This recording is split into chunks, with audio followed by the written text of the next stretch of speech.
Hi guys, and welcome to another review here with Let's Talk Automotive. Myself, Fanie, and Peter for you.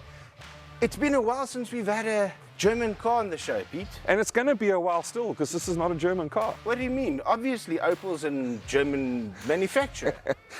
As we know, obviously, Opel is now owned by Peugeot, which is French. Okay. And this is, for all intents and purposes, a Peugeot. So the chassis is Peugeot, the engine's Peugeot, the gearbox is Peugeot. So if it walks like a duck and it quacks like a duck, it's probably a duck. No, just playing around with you. But yeah, I think a lot of people would still think that, you know, didn't realize that connectation's there.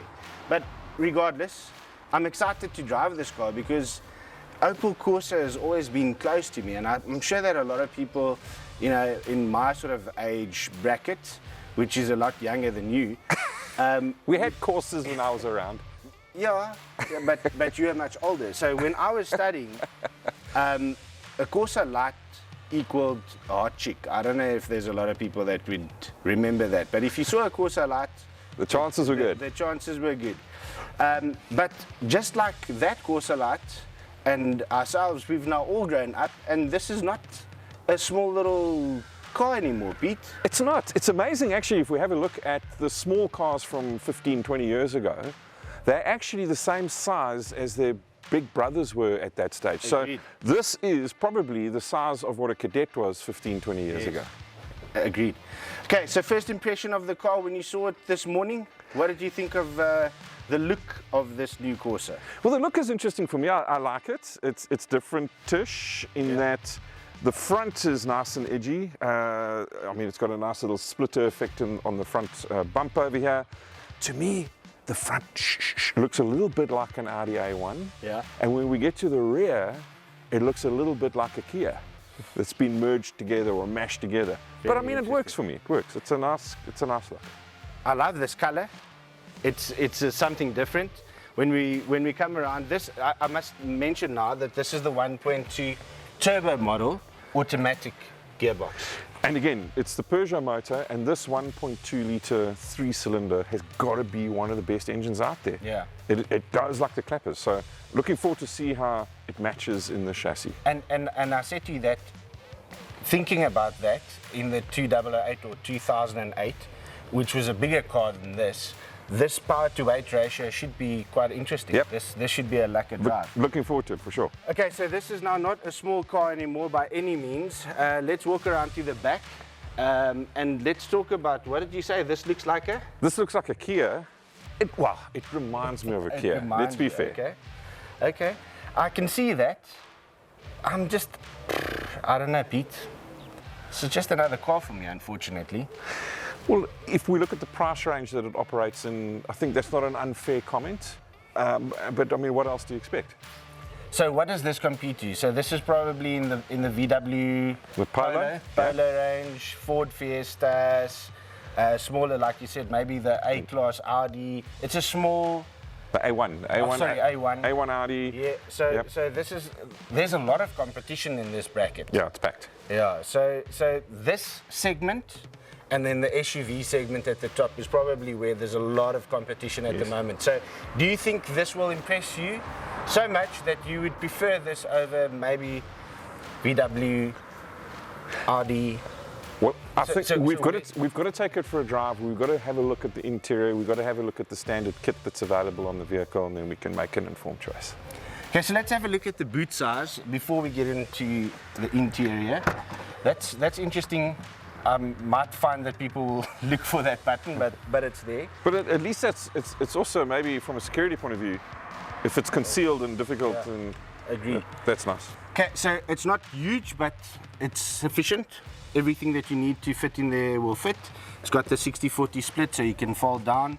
And this is 195, 55, 16. All right, so that's nice.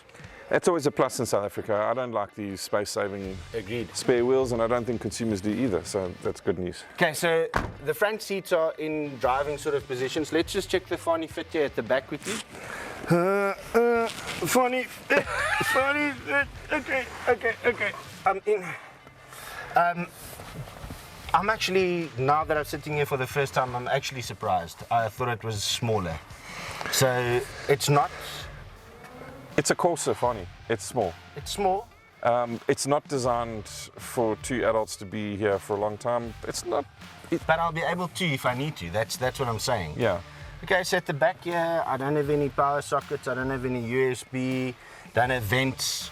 But again, it's a small car, so I'll be covered with, you know, air circulation, etc., etc. So I think not bad. For its I'm size, actually surprised. For its size, yeah. Can't. Yeah. All right, Pete, we are now sitting on the inside of this Opel Corsa. Are you now impressed? So there's a few familiarities here. So when we drove the Citroen C3, this was exactly the same infotainment system. There's just one function missing from this, and that's the automatic climate control button. Yes. But everything else is exactly the same, and in fact if we go through the menus, they are identical. The font, everything is exactly the same, so a nice familiar system. One thing that we and this is interesting because obviously these oaks are all working together and it's a cost saving exercise, this cross pollination between everybody, but something that boggles my mind is that this is the same, okay, but then like on your Peugeot and your Citroen, the cruise control controller sits at the back here, but this one now again is back on the steering wheel. Which I prefer, because you sometimes don't realize that that's there. You can drive a car for a year before you realize it's there. Whereas this, it's in front of you. I quite like the feel of these buttons, by the way, because it's a rubbery, sticky feel. So you know there's almost a tactile feel to this when you're making adjustments. I quite enjoy that. Okay, so now I'm going to get off my negativity a little bit because maybe people will think that I'm a bit negative, but this car is packed with a hell of a lot of features for a small car, if you think about it. It's got fantastic features right through to forward-facing collision avoidance system. So it's got a radar on it. It's got a nice digital cluster. It's a little bit smaller than perhaps the European spec vehicles would have, but maybe that's just from a cost-saving point of view. My personal feel is I don't really like the layout of the menus on the cluster, but that's just a personal choice. For the rest, the steering wheel's a nice steering wheel. Again, the buttons are all in the right place. So the only thing that I could pick up that we may be missing is a reverse camera. Do you need a reverse camera on a car this size? Probably not, which is a good point, but you've got park distance control, front and rear, so you've still got the features. Okay, I think we need to go and drive this and see if that changes my mind. Okay, cool. All right, Peter, so this is now where it gets serious because this is an Opel Corsa. And this doesn't look anything like an Opel Corsa. This used to be a small little student car, man. Do you still think that this is a small little student car? Well, it's a rich student's car. I wouldn't call it a small student's car, but I want to show you something now. This is quite a nice dynamic part of the road here, and I'm just going to do this for you. Oh my goodness. Hey. This is a 1.2 litre engine. This is a 1.2 litre turbo, and it my goodness. pumps.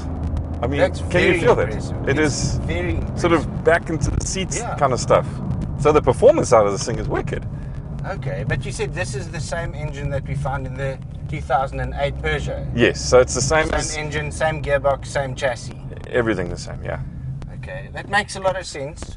The guys do work together and cross-pollinate with getting the stuff together. Pete, this is like a little race. Crazy, yeah? It's a little pocket rocket. Okay, so that's like the top highlight for me so far in this car is the performance. Yeah, and it's comfortable. It's suspension is not overly rigid. It's nice and soft, but still has pretty dynamic handling. So yeah. Okay, I'm impressed. Let's talk about this. We ran through this on, like you say, the previous the C3. The C3. Okay, so there's my music, my radio function. There's a navigation. Obviously, when you set up your phone, either with Android Auto or Apple CarPlay, your phone connectivity. There's your menu button. How do you navigate through this? Oh, it's touchscreen. Is that correct? Yeah. So you car set up here. So automatic headlight dipping under inflation. Okay, so it's got tire pressure monitor system, Yep. traction control on and off. Yes, so that's proper, eh? Vehicle settings, let's see, headlights, comfort, safety settings, let's see what you can do there. Active safety brake, speed reading. Yeah, we saw the camera at the front there. Yep. So that'll give you a warning when you're speeding, roadside recognition or road sign recognition, driver attention warning. Yes, this car is very well spec'd for It's very nicely spec'd. for a little car. This is something that we said we missed in the Citroen C3. Remember, this center console here. Well, The that's armrest. it, the armrest. Yeah, it's a big one. You know, when I drove that C3, I loved it. I really, really loved driving that vehicle. But I did, after a while, start looking around the garage to see if there was a box that I could put in between the seats so I could rest my arm. Yeah. This is cool, having a center armrest. So please, all product managers out in the world, do not spec a car without a center armrest. We're going to take big points off next time.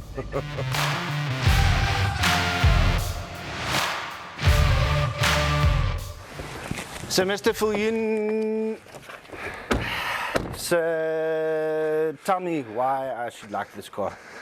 The engine. I mean, you felt the performance out of this. It was actually a bit of a rocket ship. I can't wait until they bring out a hotter version of this, to be honest. So the engine for me is its saving grace. But I think everything else, unfortunately, in my mind, was a little bit average. So the build quality, the way things were put together, interior-wise as well, a little bit average. Again, another saving grace, I suppose, is the standard execution is awesome. So.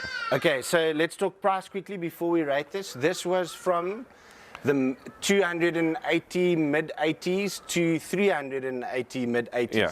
So this one is about 380 to 900, I think it was. So that in itself is probably also a nice factor when you compare it to the other cars in the segment. It's well priced. It's reasonably priced. As you said earlier, it's a very competitive segment that it's operating in, so it has to be well priced. I think for the spec that you're getting, very well priced. Yeah.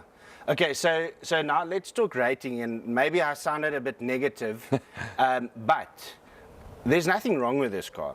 It's got everything that it needs to have. It's got everything that the competitors have. So is there a reason to not give it a good rating? I don't think so. I think we can give it a fair rating. It's not a vehicle that stood out for me like some of the others that we've done this week. So I'll kick off with the ratings. I think I'm going to give it a sturdy 7.5 rating. Yeah. There were just a few build quality issues that worried me, and just the design didn't stand out and strike me as being amazing. Yeah. But everything else on it is amazing. So 7.5 out of 10 for me. Would I buy one? If I'm going to be in the market for a vehicle like this, I'm probably actually going to go for its cousin, either the Citroen or the Peugeot. Okay. Yeah. Okay, so I agree with you. Like I say, I wasn't blown away or anything, but rating-wise, I'll go with 7.5. I agree with you. I don't see it any higher, don't see it any lower. It does tick all the boxes, so it does what it's supposed to do. It is competitive. So yeah, I would buy it if I needed a small little car to commute here and there. That's basically it. And then have all the comfort features. Right, guys, that's it from us at Let's Talk Automotive and our review on the Opel Corsa. And we'll see you again next week. Cheers, everyone. Fanie. Fanie. What? No. No, Peter, that wasn't fair. Can I please have an alternate ending? Fritz, of course you can. Why did you not like this car? Oh, we liked it. We did like it. So I want to give it a 9.5, a sturdy 9.5 out of 10, because I had to drive this for 3 days, and this was amazing. It was a head turner. People said, "Wow, is that the new Corsa?" So I felt good. I think it's awesome. If I was young and hip and had a pay increase, I would definitely buy this. So can I just put my 9.5 out You of are 10 in? absolutely more than welcome to, Fritz. And that's what we have for you on the review of the new Corsa. We see you next week. And on that bombshell, Bombshell. take care, everyone.